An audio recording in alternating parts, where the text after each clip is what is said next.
Hey, everybody, and we are live. You can see right there, we've got the Super Bowl champion Philadelphia Eagles, not in-house, but at least my 1990 Randall Cunningham jersey on the couch, and it'll be there for a while to go. Thank you, everybody, for joining us. Really excited to have an office hours this week. I got a lot of stuff to keep sharing. My thoughts on the military transition, the career transition, job seeking, networking, LinkedIn, all wrapped up into a 30-minute bundle of energy. And so before I get started into all of that today, I do want to thank one of our partners at Acuity International. Acuity International solves some of the world's toughest mission continuity problems overseas. They work with federal, state, and local agencies, and they've got so many cool jobs in security, healthcare, emergency response overseas. And so if you are interested in a unique and exciting opportunity to continue your work overseas, I would check out either Acuity International's careers page or go over to Hire Military and check out some of the jobs they've highlighted through us. All right, let's get into some of the topics of the week. Going back to one of the ones I didn't get a chance to get to last week, after that amazing conversation with John Schoenstein talking about sales, I want to talk about sales from the matter of your resume. And what I mean by that is I have briefly dove in to reviewing resumes that are being applied to for all the types of roles that we put out there.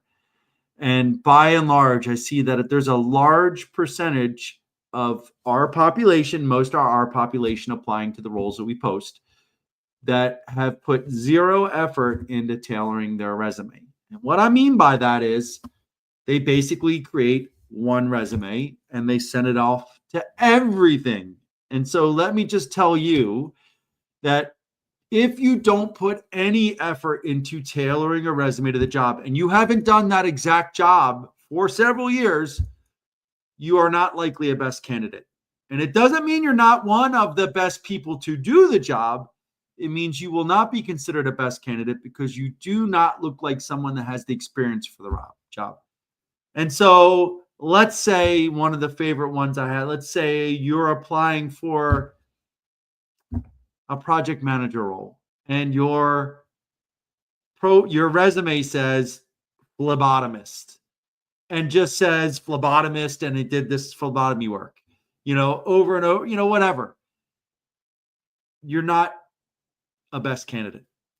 So when I talk about tailoring roles or tailoring resumes, what I mean is putting some effort into making it absolutely slap you in the face clear that you have the experience for that job, that you could come in and do that job. So when we get your resume and we read it, we get excited because here's someone that has the experience. Let's set up a phone screen and see if the person matches the paper and then get them along the process.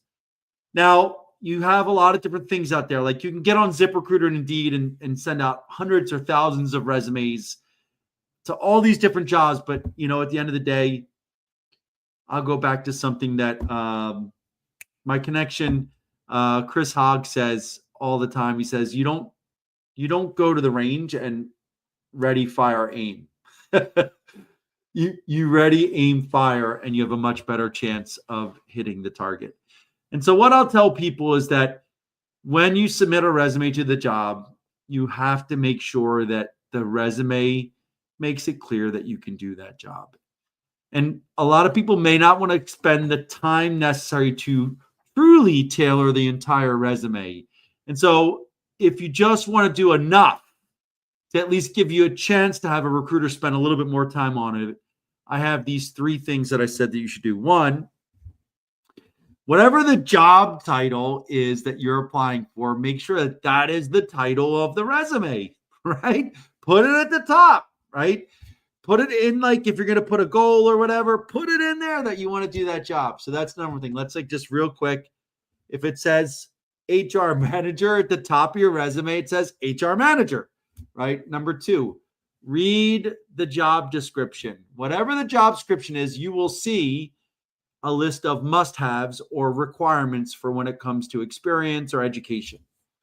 And they usually go, human nature, from the most important on down to the least important. So what I'll say is look at the top 3 to 5 requirements that they list, the must-haves, and put examples of that in the little paragraph you have below the title, right?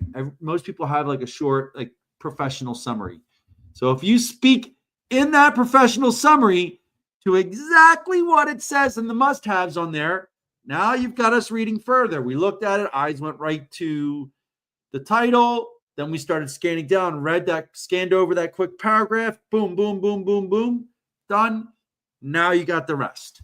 I would encourage you to also add examples of when you've done it in the experience section, but at least now you've got us actually looking at and considering your resume. So that is my short, condensed way of tailoring a resume. If you want to kind of do more at scale, but not spend a lot of time tailoring. Now, number 2, I talk a lot about, and Lucy Robinson does this as well. We talk a lot about matching effort. And what I mean by this is, when you're looking for people you're going to invest time into, right? So I'm busy. I have a full-time job, and I mean full-time. I have 2 small kids that I have 50% of the time. I do get to the gym. I have my personal interests, like my Philadelphia Eagles, which I've got about 6 months till the next game, but still. But we all have busy lives. And so when someone reaches out for us to invest in them, if you don't know them already, a lot of times it's about matching effort. And matching effort can mean so many different things. I will tell you that a lot of times I'll get 6 or 7 or 8 paragraph life stories about why they need my help. Matching effort does not mean you get a long response. I'll tell you that matching effort means you don't get a response, because if I just respond to your 8 paragraph message with 2 lines, I come off like a jerk. And so I just don't respond at all. Matching effort is not, hey, could you review my resume? I got it. You might have spent a lot of time on it, but you're asking me to spend hours, and I don't know you yet. Matching effort isn't, can you make intros for me? It's not me making intros for you. Matching effort is when I look at your profile, because I do a lot of my stuff on LinkedIn, I can clearly see that you have put effort into your profile, which means you have a fully complete profile.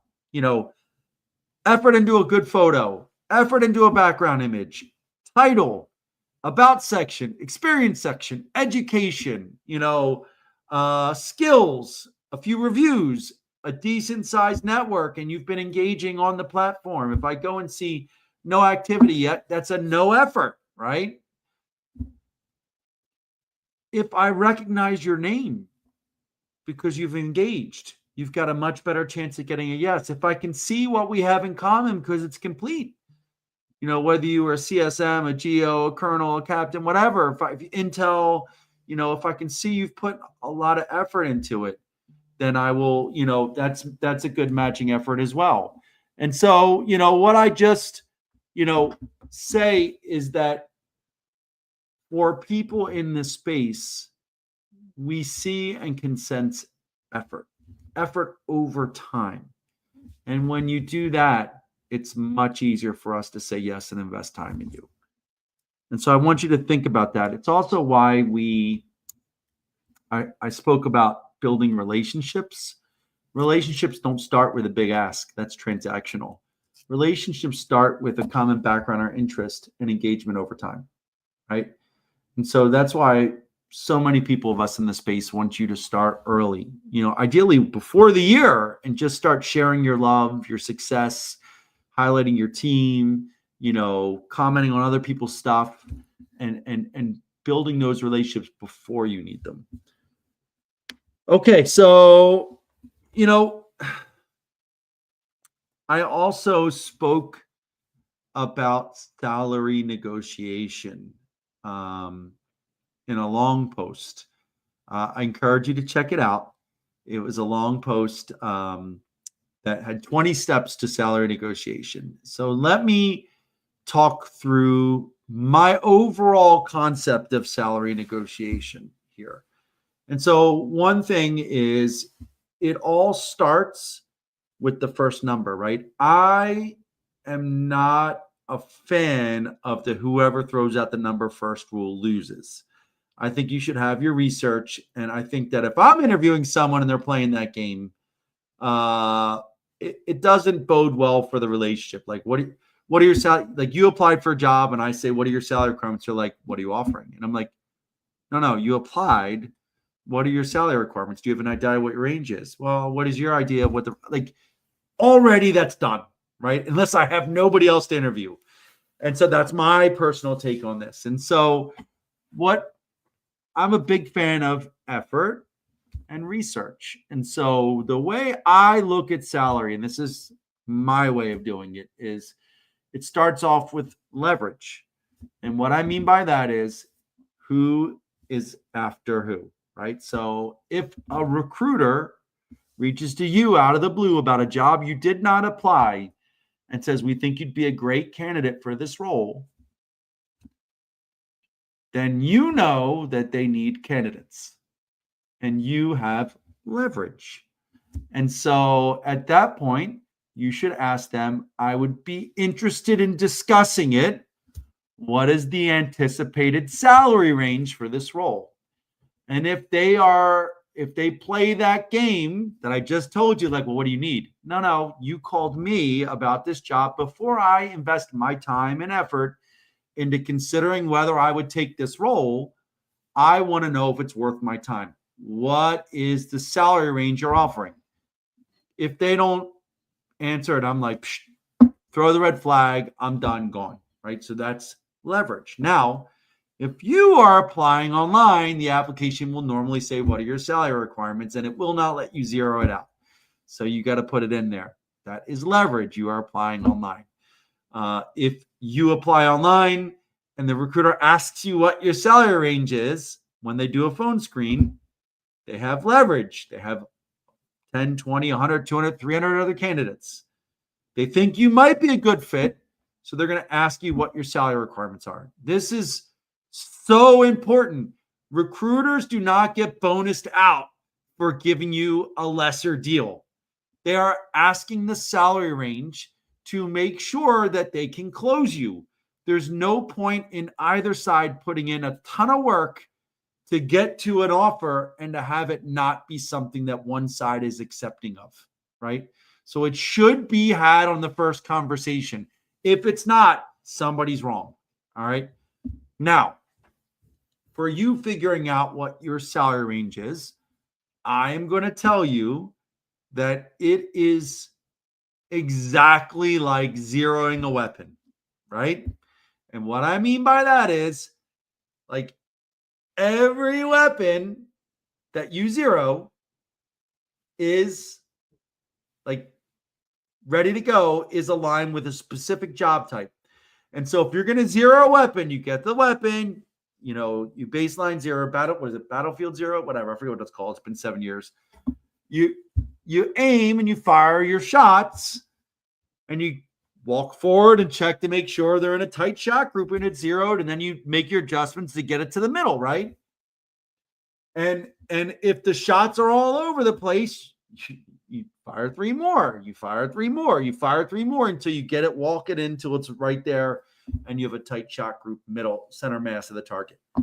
It is the same thing for determining your salary requirements, which are not what you need to live. It's what the company is going to have to pay you to do the job. And so what I'll tell you is every one of those shots is asking someone in industry that's been at that level or is at that level what you should ask for from a salary range. And so if you ask, say you're looking for an operations manager role, and you ask 3 operations managers, but they're all different industries and locations, you're going to get 3 wide out there numbers. And so you ask 3 more and 3 more, right? Until you get, like, you'll know what the tight shot group is, and then you're not leaving so much money on the table. And then, you're going to give them your range, and they're going to make their best offer. And I'll tell you, very rarely is the best offer their final offer. And so my take is, if you give them a range, let's say you say 90 to 100,000, and they come in at 100,000, I personally do not like well, can you make it 110? Like, to me, that's just trying to piss people off. At that point, I would probably ask for a bonus, or some other total compensation package, right? And that's something else for people to understand, is that total comp is more than just salary, a lot more. You cost a company at a minimum 130% of what your salary is, just in the taxes, benefits, state registrations, Social Security stuff, unemployment, all that stuff factors in. So if your salary is 100, you cost them at least 130. If you get really good benefits, it's 140 or more. And that's just your direct cost to the unit, to the company. And so you just got to keep these things in mind. And so I will say that the number one thing I have for transitioning military is that when you get an offer, an actual written offer, that you get one of your mentors that has been at that level, and you ask them if they would review the offer letter and advise you on any countering or any negotiation. That is my number one thing. I will tell you, I've had several senior leaders get offers. I've offered them. They said, I got my offer. I said, well, send me your offer letter if you want. I'll take a look at it and recommend, for you to go back to them. And they're like, no, I'm good. And they went back and they just accepted. And I'm like, well, crap, you may have just left 10, 15, 20 grand on the table. You may have just left some PTO on the table. Additional, you may have left, a phone chart, like your phone bill on the table. There's a lot of different things that you could have negotiated. And so don't be afraid to lean on this with mentors. And then, let's talk about, well, before that, I'll go into Adam's question. And yes, hey, everybody, if you have questions, feel free to add them in. So when should I start doing applications, I get out in July. So my hard and fast rule to submitting applications is no further than 2 to 3 months from the day that you can start working, right? And the reason is, companies list jobs when they need to fill them. Period. End of story. If I had a job and they wanted to hire someone, they said, well, they couldn't start for 6 months, I'd say, I'm guessing you really don't need that job. I'd have to relook at whether or not we really needed to fill that role, or whether that revenue could be invested elsewhere. And so typically companies will post jobs when they need to hire them, if they're real jobs. And that's usually 2 to 3 months. I will say 2 months is a little stretching it for a lot of companies, but the big companies, when I was getting out and I was working with like the veteran program managers for like the Deloittes of the world, like the Nikes and the EYs and the Microsofts and all that, a lot of their veteran program managers would say, hey, reach out to me when you're 90 days out. Now, that is not applying for jobs. That's getting them my resume when I'm in the window that they could start to really work with me to find a place. So that's on the outside, but I will typically say about 2 months or so from the day that you can start working is when I would apply online for roles. Which means you should be networking your butt off 6 to 12 to 18 to 24 months. So instead of just applying online, when you're, 3 months out, you're reaching out to people and saying, hey, I'm about 3 months out. Do you have time for a quick call? Or is there somebody at your company you could introduce me to within your network so that I could look at, consider seeing if I could join your team? I think that's a great way to test whether somebody's a mentor giving you the soft Heisman, I call it. If they're not willing to introduce you to someone else in their network that's at a senior enough level, they're probably not a mentor. They're just someone that's just engaging, right? So keep that in mind. And then the last topic that I wanted to talk about today is about engaging on social media in today's world. And this is an important post. And I talk about this a lot with the generals and the admirals. And, I've got my next session on, I did a session LinkedIn, Mastering LinkedIn webinar yesterday. I've got another session on, I think, March 6th that I'm going to focus in the beginning point on this. But it's an interesting world. Most of the people that are really engaging on all the hot button items are not digital natives.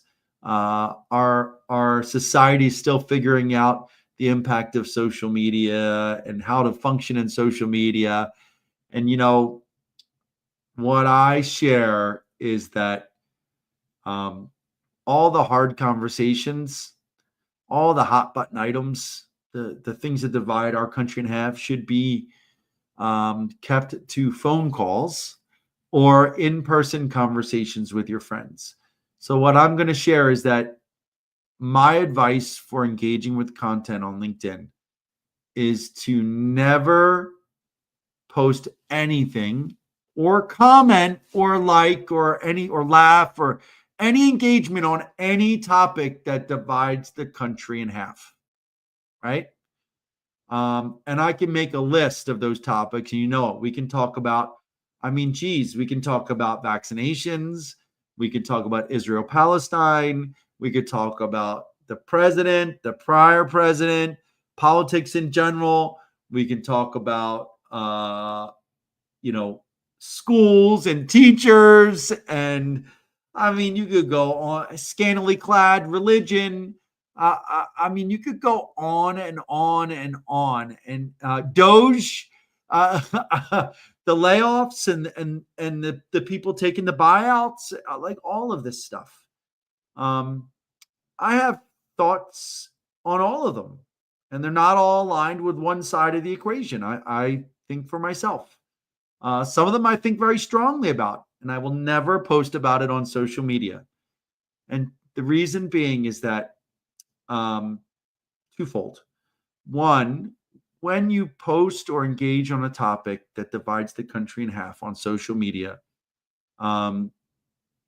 you are potentially losing half of your clients. And what I mean by clients is half of your work clients, that if you're in sales, half of your business clients, or half of the clients, meaning the companies that would consider hiring you, right? Most recruiters or hiring managers will do a cursory search of your social media platforms. And if they see crazy stuff on there, if they see stuff that's on either side of these hot button, everybody gets pissed off at everybody issues, they may say, no way am I hiring that person. They're going to bring that into the workplace. If they see unprofessionalness, no way are they going to bring that into the workplace. And so, when I talk about, and again, there's a post that goes through my 10 rules here.